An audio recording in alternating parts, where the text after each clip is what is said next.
in a race against the Nazis. And I know what it means if the Nazis have a bomb. They have a 12-month head start. 18. How could you possibly know that? We've got one hope. All America's industrial might and scientific innovation connected here. A secret laboratory. Keep everyone there until it's done. Let's go recruit some scientists. Build a town, build it fast. If we don't let scientists bring their families, we'll never get the best. Why would we go to the middle of nowhere for who knows how long? Why? Why? How about because this is the most important thing to ever happen in the history of the world? You're the great improviser, but this you can't do in your head. Are we saying there's a chance that when we push that button, we destroy the world? Chances are near zero. Near zero. What do you want from theory alone? Zero would be nice. Hello and welcome to Spoiler Watch Spoilercast for Christopher Nolan's latest movie, Oppenheimer. I'm your host, Ashley Hobley. Joining me today, Dylan Blight. Yeah, bombs are bad. Wow. Have some sensitivity, Dylan. Also joining us, Radio Watson's Buddy Watson. What's going on, peoples? I don't have any fun quip. This is completely 100% serious That's right. podcast. You know, we'll be making no jokes. We don't want to make people uncomfy. Can I do? Can we jump straight in? Before you get into the movie? I just want to go out there. I want to get my thoughts out of the way straight away because I've been reading this Twitters and stuff after I come home from work, and I'm sort of agitated. Like I was driving home getting annoyed about this. I'm not usually on this side, but the whole complaint that the movie is bad because it didn't show enough of the Japan side, or like cut to a random female walking down the street and then she's like, oh, and then fucking dies for no reason. God, that would have been cringe as fuck. It would have been the fucking worst thing ever. So I just want to get your thoughts out there.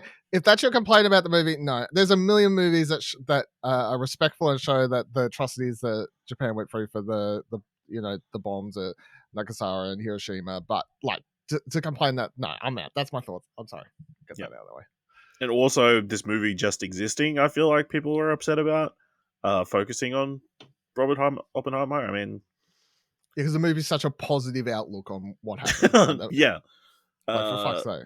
Yeah, I'm sure all those people were like happily binge watching Dharma on earlier this year. So yeah, probably. Yeah. Hypocritical. But yeah, please be aware we'll be freely discussing anything and everything about plot themes and ending of the movie. So if you haven't watched it, come back later. Of course, it is playing in cinemas everywhere. We recommend watching it on the biggest screen with the best sound possible.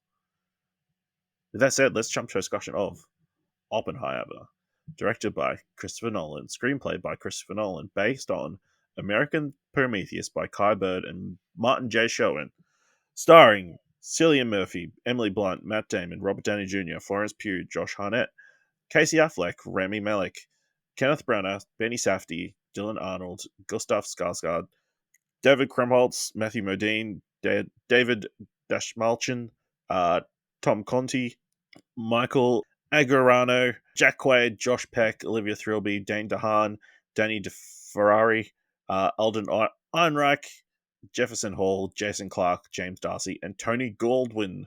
During World War II, Lieutenant General Leslie Groves Jr. appoints physicist J. Robert Oppenheimer to work on this top-secret Manhattan project.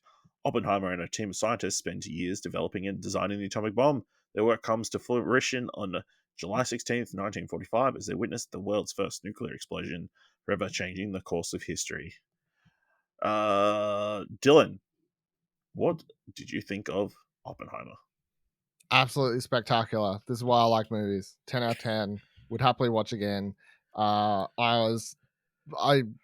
fact I walked out and I got to my car and I didn't put any music on or a podcast, I just wanted to sit in silence, or as much silence as I could. I'm driving home, but I just wanted to sit and just think about it and let it all digest. I think everyone in this, there's so many people in this, like actors of some stature, that are probably only in it for like 3 to 5 minutes.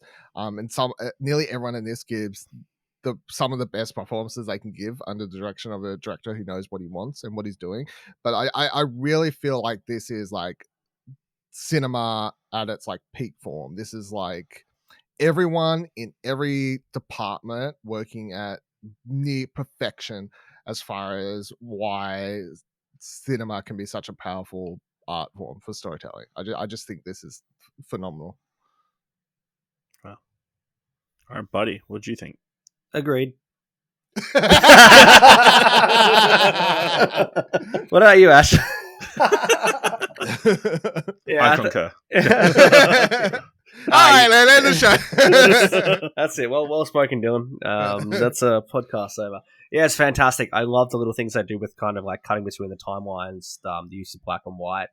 I loved when the climax of the film was when in regards to like the bomb going off and kind of dealing with the ramifications after that. I didn't really know how they're going to construct that because I hadn't seen too many documentaries or really read too much up on Oppenheimer outside of knowing what he was responsible for and kind of the consequences of that and the ending of World War II.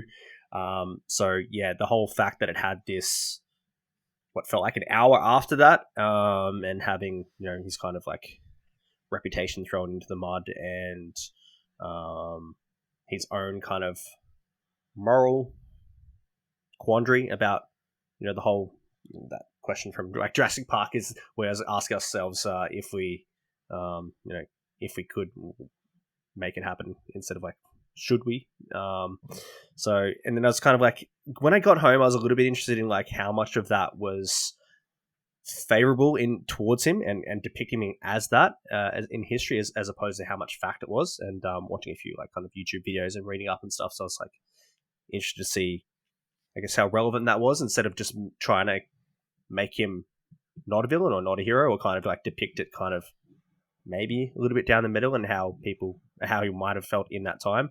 I loved the kind of surrealism stuff that they use with the kind of the shaking effect, him picturing himself in the plane being the one that drops the bomb, stepping into the burnt out corpses as well. I thought all that stuff was great. I don't know. It's tough because I want a little bit more of that as maybe the PTSD, but maybe that would have been too much. Maybe they did get it right in the amount they used, but not sure. The standout for me was outside of Cillian Murphy was Florence Pugh, who I felt like I wanted to see more of, and not just the flesh of, but more of her as a role. But then also I loved Benny Safdie and his kind of character and how that played out in the end, especially like the political drama of him wanting to go with the hydrogen bomb and the political allies kind of against him and kind of having that kangaroo court thing.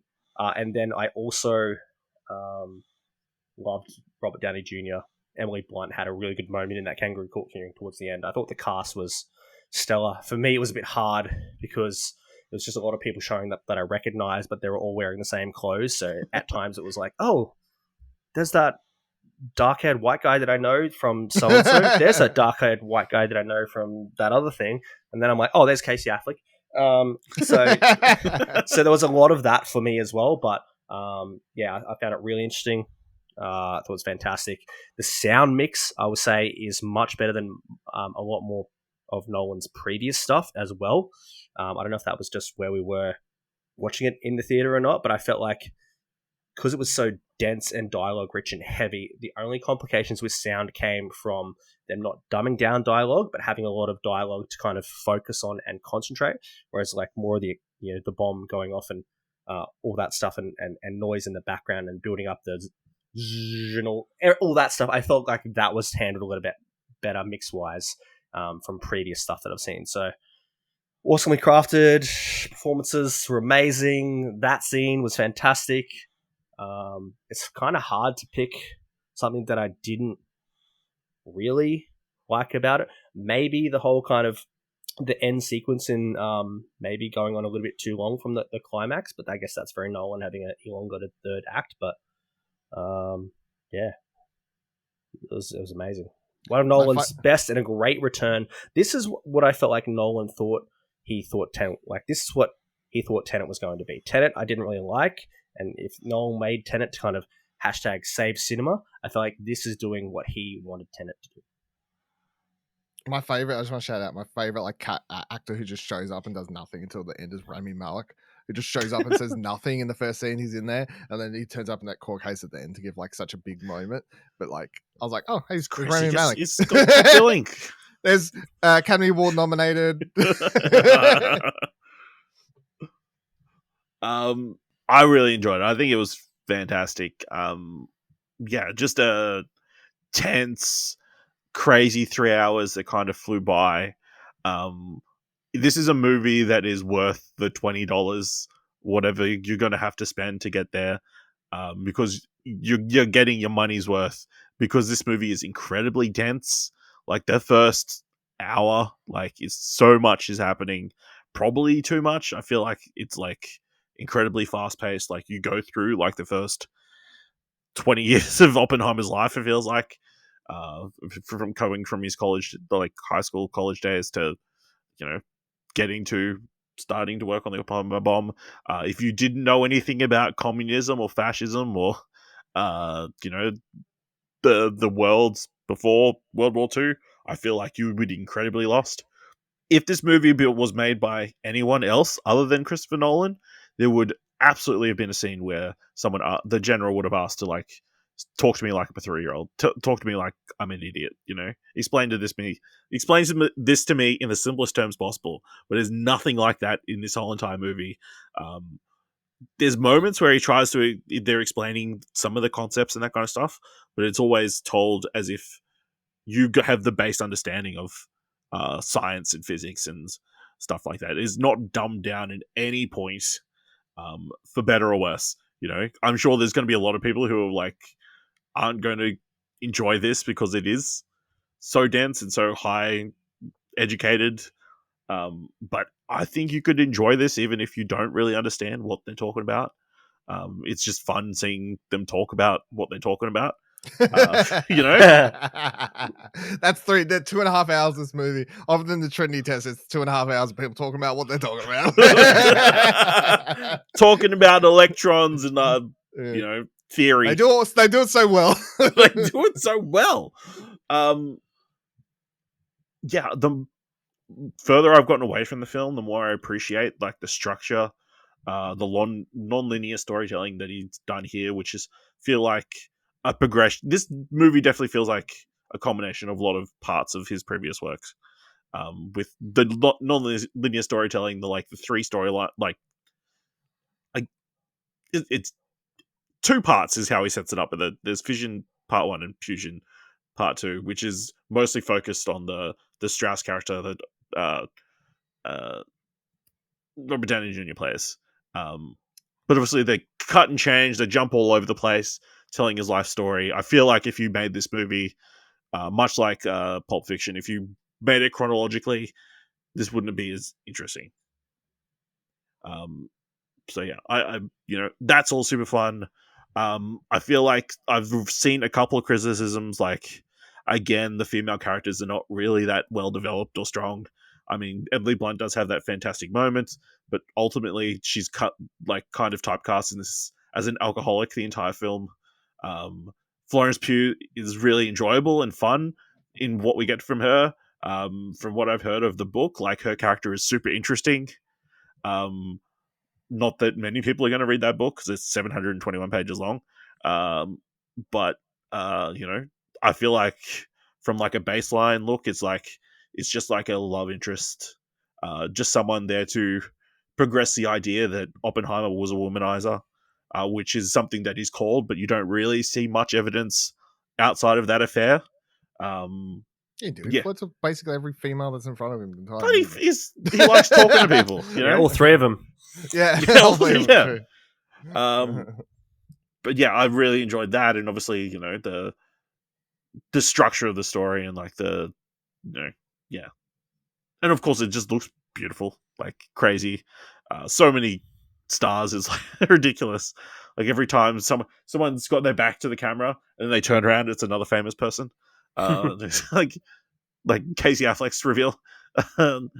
Crazy. And they made him the biggest cunt of a character as well, as far as like in the movie and as far as like a guy in history as well. And I'm like, are they playing into his like massive disliking standing in Hollywood, right? I'm like, Nolan's like, get Affleck. He needs the work, and we'll just make him like They'll this. do it cheap, and it'll, we'll just like him.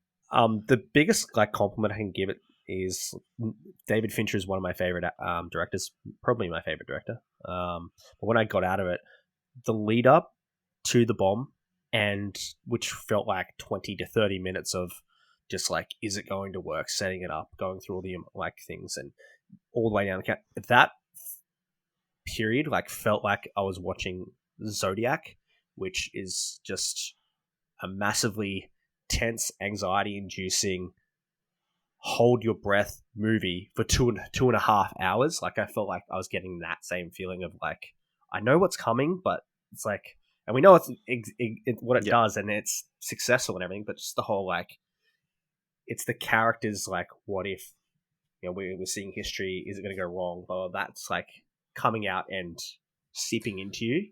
That's what quite often you'll hear these arguments about, oh, well, you like any true story movie, like, oh, what's it matter? Like, how it's going to end, or how it's like, these arguments that come up about these sorts of movies. Like, how can they be like, what's enjoyable if you know what's going to happen?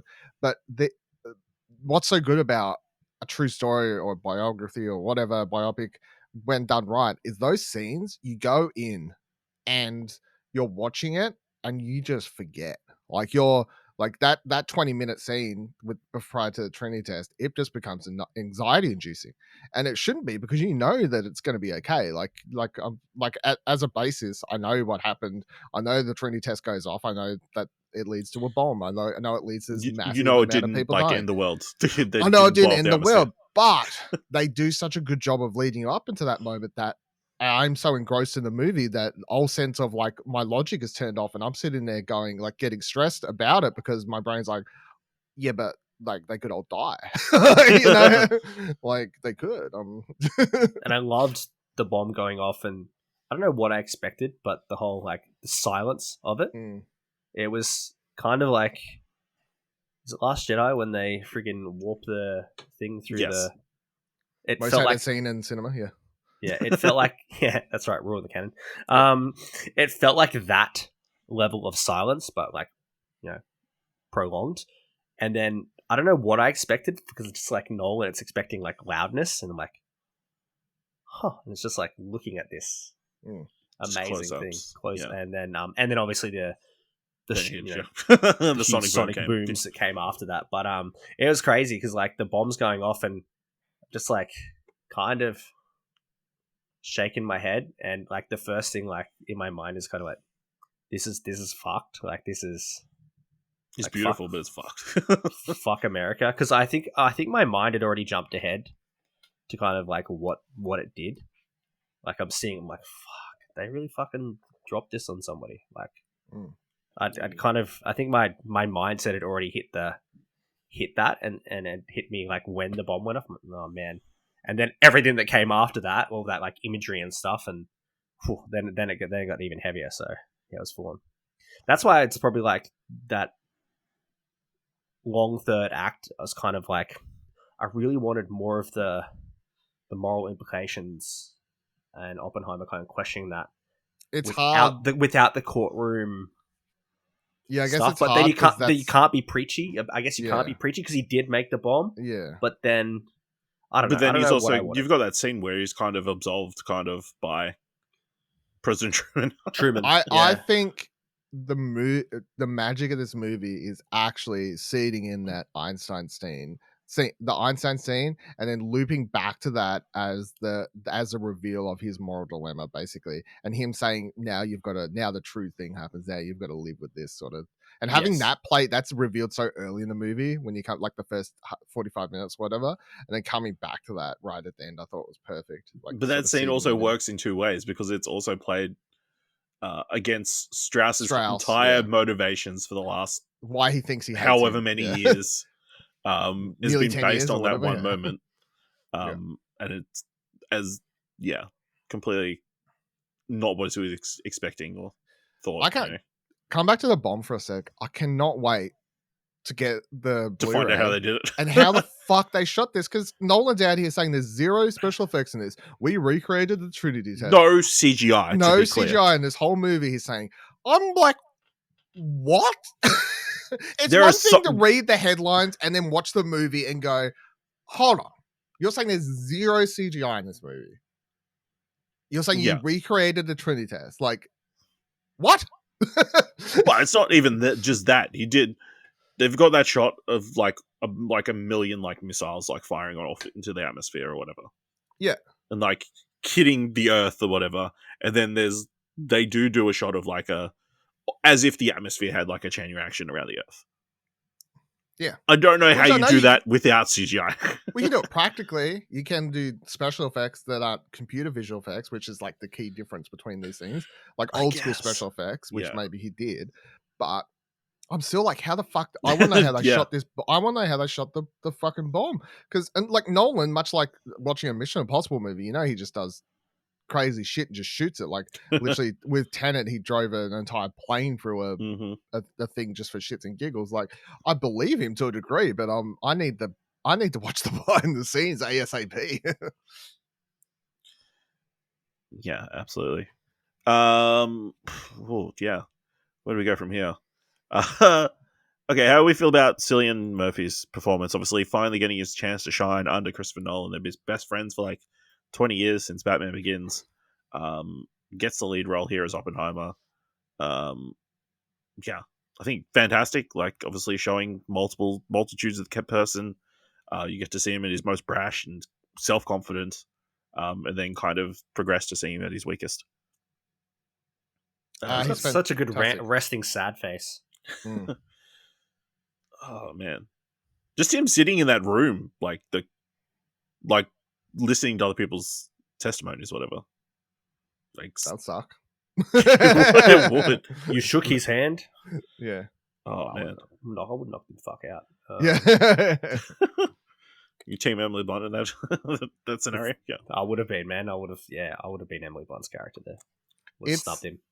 It's interesting because, yeah, so obviously Nolan's had him in the supporting role for this whole time. Not because I don't think it's anything about his. No, it's People just, have been making these jokes about underappreciating him or whatever, but like that's also to say that an actor is, unless they're in the Nothing fit lead him. role, then they're not elevating the movie. But I think the fact that Nolan puts him in every movie shows that he appreciates him and his Yeah, abilities. he So, wants him around. Yeah.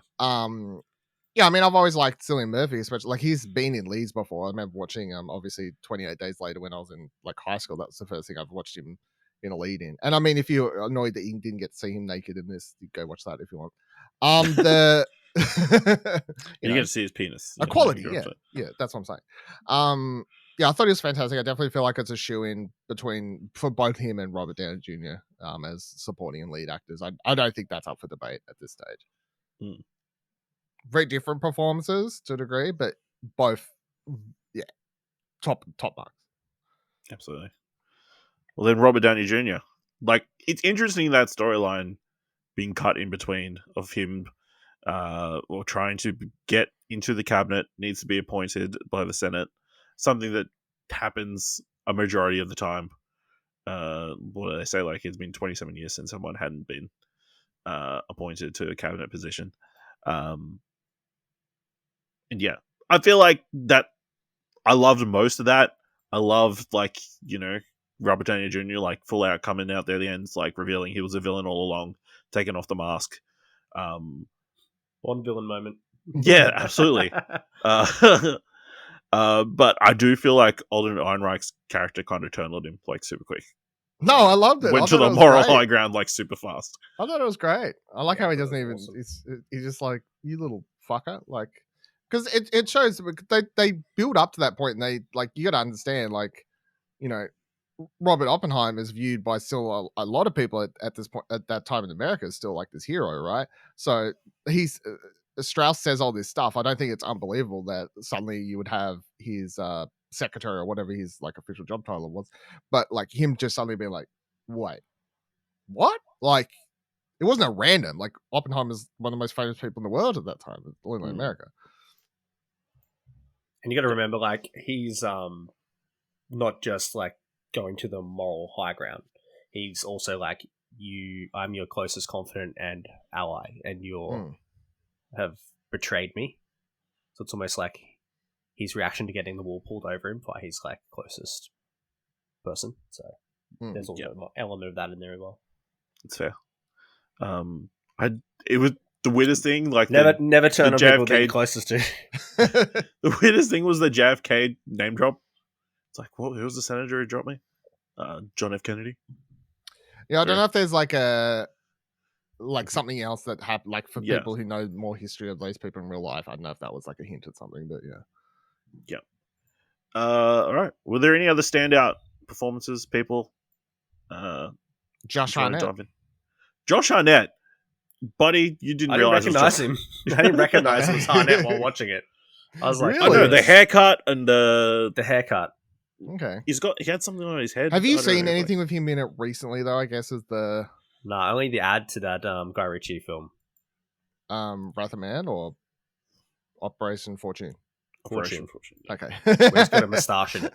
Yeah. Because I was about to say that he's and the sort of blonde hair as well. He's had a bit of a comeback recently. He's been in a lot the last few years. So he disappeared over into Penny Dreadful there for like 5 years it seemed, and then come back to make movies. So but I really thought he was really, really good. He was probably one of the standouts to me as far as the rest of the cast, and especially for someone cast in a like Josh Hartnett. That a lot of the actors in this are already considered prestigious by majority of people. Josh Hartnett is like nothing against him, but like he's definitely not in the crowd of people who'd say is considered majorly as a prestigious actor. You know, well, the best roles he's done is the faculty in H2O. Let's not fuck around. So for him to get such a large role in this film, and I think did a fantastic job with it, I think that was good. Both from Nolan plus the casting director to get Hartnett, I thought it was good. Yeah, he was really good. I really enjoyed David Krumholtz, as the Robert Oppenheimer's good friend. Crazy. He's also one who's come from, a low point, being a squash match in the rest of WWE to, back in Christopher Nolan movie. I thought he was about to say something else. Yeah. What did you think I was going to say? Talk shit on one of his other movies. I love him in Serenity. Okay. Who else is going to shout out? Gary Oldman, who just loves coming in the movies and playing. Man, it's so funny. Like he played Truman, but he's also played Churchill. Yep. Both sides of the Allies. Yeah, just loves it. And apparently, the lines that he said are just pulled from history. What really? Because that's how I was like, they're just having free reign now with the like. That's what I heard. Don't let that baby back in here ever again. Don't let that crybaby back in here. Yeah. That was Gary Oldman was like, and you could pick him like straight away, like even though he's got all that makeup, prosthetics, and makeup on, it's pretty clear. And then the other person I was going to give a shout out to, what's his name? Dane DeHaan. I thought was another one really who good. kind of disappeared for a while. Yeah, he disappeared for a while, and he used to play. Thanks to poor casting as well. Yeah, well, being he was in bad movies. Obviously, he was meant to be this huge star coming off Spider-Man and everything, and then he disappeared. But he was getting cast as sort of like these bad boy or like hot dude, like sort of teenager roles or whatever. Kill Your Darlings and whatever else. But I think in this, having him just play more of the, because he just appears as like this stringy dick. Yeah, and like it really works for him. I felt like he was someone else who I didn't recognize at first. You think the first time we saw him was in Chronicle, where he was the bad guy, I guess. So yeah, a dick. He was really, really good. Obviously, Kenneth Branagh shows up for a couple scenes, is really good. Marcon Blair is really good for there's just so many people that Jason Clarke is fucking amazing. Oh yeah, he's so good. Where he goes off at when he's just yelling backwards and forwards at Cillian Murphy, and they're like one of the final scenes that was absolutely phenomenal. So yeah, I mean, there's just so many people. And then him getting tongue-tied by Emily Blunt. Yeah, oh man, that's delightful as well. He's fantastic. Buddy, anyone else you highlight? Benny Safdie? Yeah, Benny Safdie was my favorite. I love the scene where he's putting on the sunscreen and he's outside wearing the sunglasses. That was like such a vibe. And like I said before, Casey Affleck, I think he was perfect in his like limited role. That choice to give such like that scene, just shoot it in such like close up, like sort of just dead-eyed, just staring at him. Like, I thought it was such a good choice. Fuck, what was I going to say? There was someone. Fuck, I can't find them now. But there was a few people in this that like I'd seen a bit roles, like not enough to I remember, but fuck, I can't find. Oh, Jack Quaid, like for example, Jack Quaid just showing up in this. He gets like known, Josh but Peck. it's just There's all these people. Josh Peck. There's just so many people in the background. Like it's sort of crazy. Matt Damon's good, but it's just being Matt Damon. Like, but it's Matt Damon. Bring him up, where it's just like it's good, but it's Matt Damon's like just. I don't know if it was better than he was in Air. You know? No, well, that's the thing. Like, it's just Matt Damon doing a solid Matt Damon performance. Like, he's a reliable actor, and sometimes he gives like above his normal performance, but this is just like a solid Matt Damon performance. My favorite idea I like to think about the Benny Safdie thing too, because apparently the story is that Robert Pattinson gave the book to Christopher Nolan while I was filming Tenet, and then he read it, and then that's when he wanted to make this movie, the book that the movie's based on.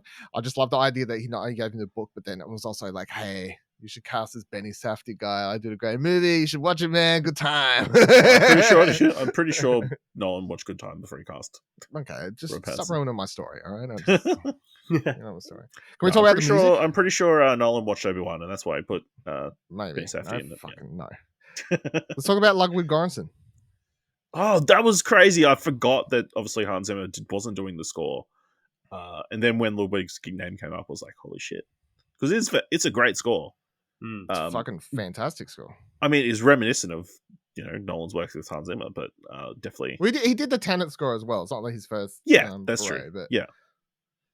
But I just think that so we get so used to the Hans Zimmer like loudness that and all that sort of stuff, which is synonymous with Nolan to a degree, but I like Ludwig has sort of built up this own sort of different loud score that he's come across with stuff, a lot of his own stuff, and it really works, I think, for Nolan's movie and the way he likes to do his stuff. So I hope they continue working together. But obviously, the main thing in that piece of that song that's heard, I went looking for the soundtrack. It's not up on Apple yet, so I would have found the name of it. But that piece, the main piece that's seen in the trailer, just with the feet and everything, like the build up that they use a couple times, like that's such a anxiety-inducing piece of music as is. Any other key moments you need to bring up? No, I was going to say that you already pointed out the cinematography was great, which it is. I think, like there's so many, you could point to so many key moments as like great shots.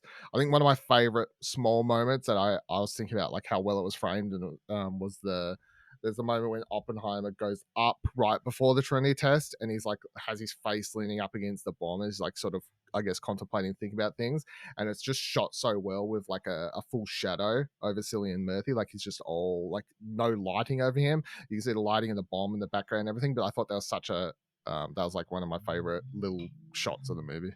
I loved Florence Pugh kind of riding Cillian Murphy in the chair interrogation, while Emily Blunt's character, like the wife was looking over, and they're like making kind of the eye contact. It was just like, instead of just once again telling, just showing and having more impact of like that betrayal. And just reopening the wound, answering those, reopening the wound. Yeah, I was about to bring that up. But just a crazy 3 hours.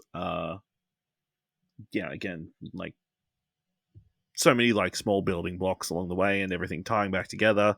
The whole conspiracy around Oppenheimer and his communist ties, and like the whole way they kind of found a way to like tie back together. And then I love how they framed like, or the way they were shooting the talk about how their policy, like in, I don't know, it was some ballroom or something, and they're all sitting around this circular table, and there is this pot of plants right in the middle. Just get it off the fucking table, man. We cut back to that. We cut back to that scene like 3 times, and then like the 4th time, there's like a waiter comes along and takes that bunch of flowers out. I thought that was a pretty funny running gag.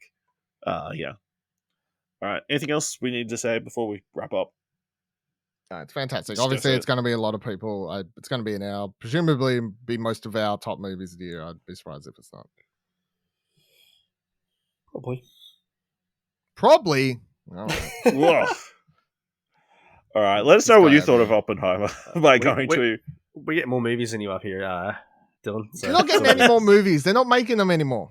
It's all right. We'll get all you'll get the rest of the 2023's movies next year when your cinema plays one a week. All right, let us know what you thought of Oppenheimer by going to explosion.com/Twitter. If that's still working, or find us at Explosion Pod on all social medias, or just head over to our Discord at explosionnetwork.com/Discord.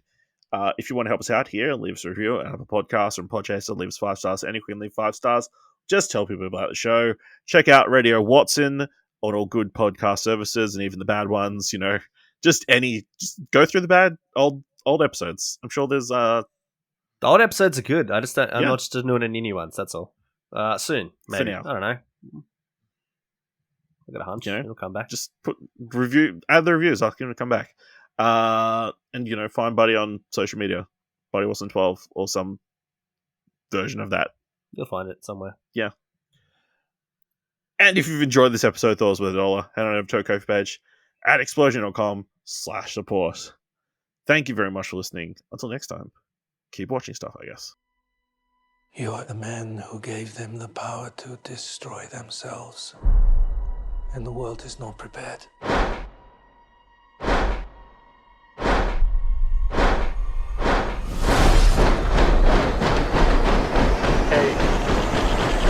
7, 6, 5, 4, 3. Truman needs to know what's next. 2. What's next? 1.